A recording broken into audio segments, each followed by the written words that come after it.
একটা উইকেন্ড হতে পারে শুক্র, শনি, রবি, এরকম একটা ঘন জঙ্গলের মধ্যে এরকম একটা দুর্দান্ত রিসর্ট এর দুর্দান্ত আতিথেয়তা, সঙ্গে ইনফিনিট সুইমিং পুল, ব্যাম্বু কটেজে থাকা বা ডিলাক্স কটেজে থাকা, এলাহি কমপ্লিমেন্টারি বুফে ব্রেকফাস্ট আর লাঞ্চ ডিনার, সঙ্গে শালপাতা পোড়া বা বারবিকিউ চিকেন, ব্যাম্বু কটেজ যার টোটাল ফিনিশটা বাঁশ দিয়ে, ইন্টেরিয়ারও বাঁশ দিয়ে তৈরি, অথবা ডিলাক্স কটেজে থাকা।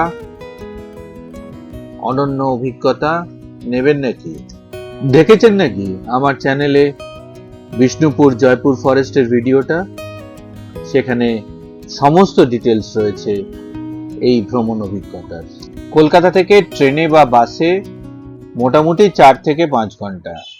সঙ্গে থাকছে নিশুতি রাতে ঘন জঙ্গলে রোমাঞ্চকর ভ্রমণের সুযোগ। আর রাতটা যদি পূর্ণিমার রাত হয় তাহলে তো কথাই নেই। শনিবার রোববার সোনাঝুরির হাটের মতন পোড়ামাটির হাট, যেখানে আদিবাসী নৃত্যের আসর বসে প্রত্যেক দিন।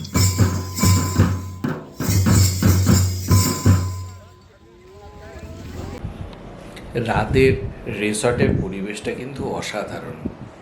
চলুন একটু দেখাই। এই দিকটা হচ্ছে মেন গেট, এ পাশটা পুরো জঙ্গল। কটেজগুলো কি সুন্দর লাগছে দেখুন। কি যে শান্তি এখানে আমি বোঝাতে পারবো না।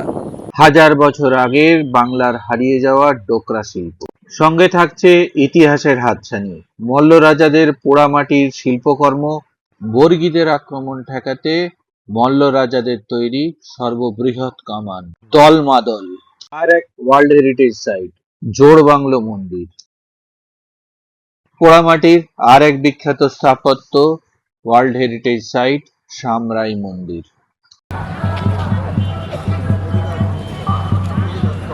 বিষ্ণুপুরের ঐতিহ্যবাহী বিষ্ণুপুরী সিল্ক এবং বালুচরী শাড়ি শুধু ডিসপ্লে বা বিক্রি নয়, কিভাবে তৈরি হচ্ছে সেটাও রয়েছে। ভাবুন একবার দ্বিতীয় বিশ্বযুদ্ধের সময় এই এয়ারবেস থেকে, এখান থেকে ফাইটার প্লেন উড়তো।